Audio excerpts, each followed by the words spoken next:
Sup, this is Alex Chu, and today I'm gonna start talking about Tui Bei Tu, and I'm gonna translate that into English, because lots of people are saying, hey, how come you only talk about Tui Bei Tu in Chinese? Why not in English? I'm telling you, it's pretty hard to translate in English, but hey, since a lot of people are asking me, might as well do it. But before I talk about that, I want to tell you my name is Alex Chu. I'm the guy who invented physical mortality rings. These are rings that you put on your small fingers during sleep. You wear them, you don't age anymore. You become physically immortal.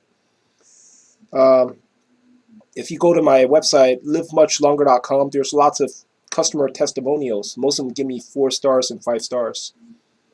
Amazon customer testimonials, okay? So if you want to stay physically young, go to livemuchlonger.com, livemuchlonger.com. Buy a pair of the immortality rings. Okay, let's talk about Tui Bei Tu. Okay, Tui Bei Tu is the most famous Chinese prophecy book. It has like 60 poems and 60 comic drawings. They are so accurate. It's like they're not like Nostradamus. Nostradamus, it has a whole bunch of quatrains, right? And then they are not in order.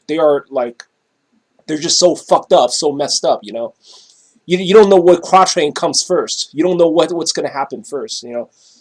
So it's not like Nostradamus at all. This Tui Bei Tu is incredible.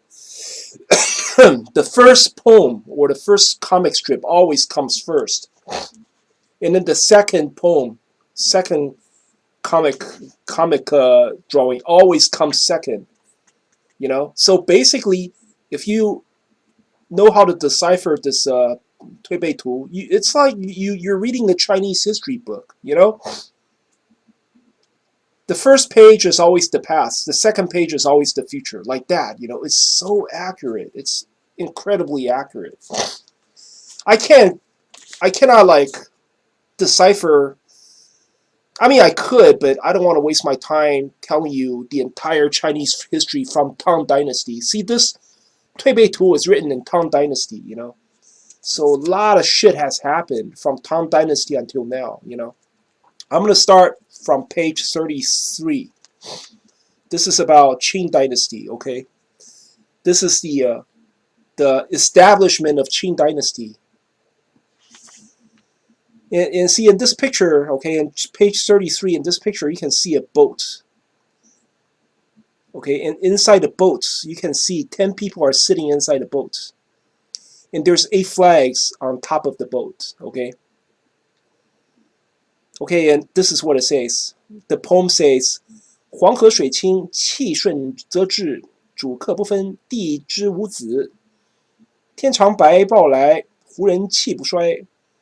藩篱多善去，幼子半可哀。黄河水清 it means the yellow river, okay, water become clear. Qing, Qing means clear, but Qing also means Qing Dynasty, right? The name of Qing, that appeared. Huanghe means Han people. The Han people are Chinese people, right? Chinese people, yellow-skinned people, right?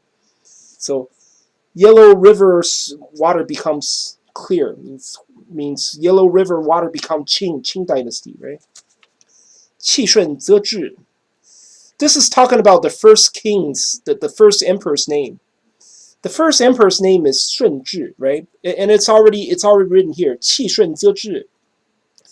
气顺则治 means the qi is very, the qi energy is very strong, okay, and therefore it rules. But then inside this four Chinese characters, it's the first emperor's name is already hidden. 气顺则治, the Shun Zhi is the first emperor's name, 主客不分 means guest and owner is not being segregated. Guest and owner not being segregated. Owner is the Han Chinese people, right? And guest is the Qing, the Mongols. I mean, Qing Dynasty is basically created by the Mongols. The Mongols entered China and they became the owner. So, 主主客不分 means guest and owner are not being segregated. When the Qing dynasty, the Mongols, they come to China, they took over, and then they became Chinese people. Eventually, they have been Sinonized. I mean, they love Chinese culture so much, they became the Chinese people. You know, 地支五子. 地支 is the 12 elements. You know, the 12 elements of Chinese fortune telling. There's 12 elements. 地支五子, it means it's the 12 elements is lacking the first element. Well, this is because the guy who started the invasion of China is Nuer Hachi, right? That's the first king who started to first Mongol king who started to invade the Chinese territory. But then he died. He died before he conquered the entire China. The next king is Huang Taiji, right? He's the guy who started established the Qing dynasty. He's the guy who established the Qing dynasty name, you know. But then he also died before he can sit in the imperial, the forbidden city to rule as king, rule as emperor. He also didn't make it to the imperial city, you know. So his son Shunzhi became the first emperor. And then from Shunzhi all the way until Xuantong, you know, the last emperor was Puyi, right? Puyi, that's only 10 kings. I mean, there's only 10 kings. That's the reason why you see inside the boat, there are 10 people sitting inside the boat. That means it has 10 kings. This dynasty will have 10 kings. The 8 flags on top of the boat, it basically means the Qing dynasty 8 flag. This is very famous. Every Chinese knows that. Qing dynasty has 8 flags, means it has 8 different armies. It has 8 different clans. Or it has 8 different tribes. I'm sorry, it has 8 different tribes. Every tribe has a different color flag, okay? And there's 10 people inside the boat. 10, it means like 10 kings, right? So this says 地支五子, it means the 12th element is lacking the first element. Because Nuer Hachi, he started the invasion, but then he did not establish a Qing dynasty. Qing dynasty was established by Huang Taiji, but then he did not get to sit inside the palace. So the only person who gets the third guy, you know, Shunzhi, the third king, he sat inside the palace.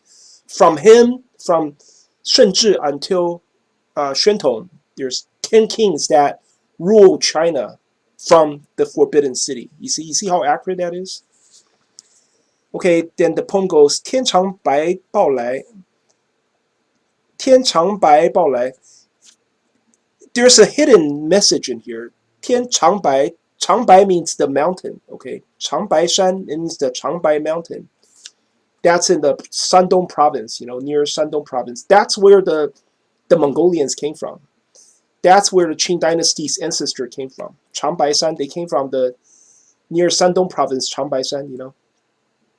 胡人气不衰 means the invaders, the Mongol invaders, they're very strong. 藩篱多散去. It means when they finally conquer China, there are still 3 clans.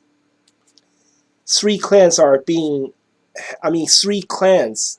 Those 3 clans are, they're like 3 little different countries inside the empire, you know. They were being ruled by the Han Chinese people. But then Kangxi, when Kangxi took over, he dissolved the 3 clans. You know, at first the 3 clans, they rebel against him, right? They rebelled. They said, we're gonna get rid of the Qing dynasty and you know, and take back the China for the Han people. But then they lost, you know. Kangxi won, and those people they simply, you know, they lost.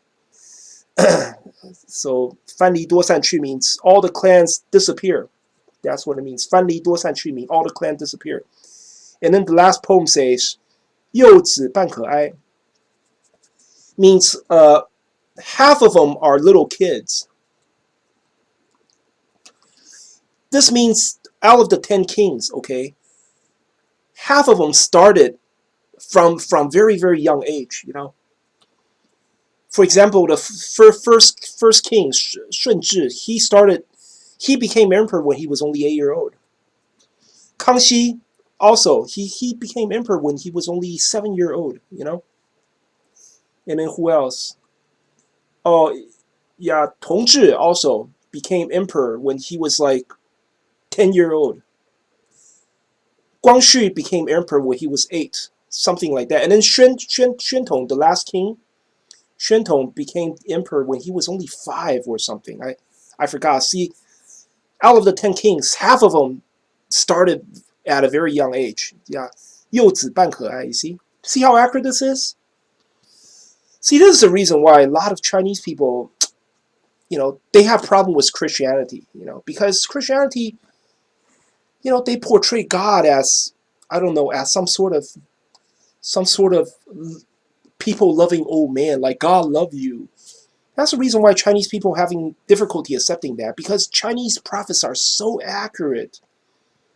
This is page 33. I already told you what the Qing dynasty looks like, right? And nothing was wrong. Everything that was recorded in the poem was right. The the picture of the boats, the 8 flags, the 10 kings, they were all accurate. And then you could imagine page 34, page 35, everything comes true. So I'll talk about page 34 next time. This is the Taiping Rebellion. Okay, Taiping Rebellion. I think it started in Jacquin. Taiping Rebellion started in the Jacquin Emperor, which is like the 5th king. I'll talk about that next episode. If you like my channel, please subscribe. Thank you very much.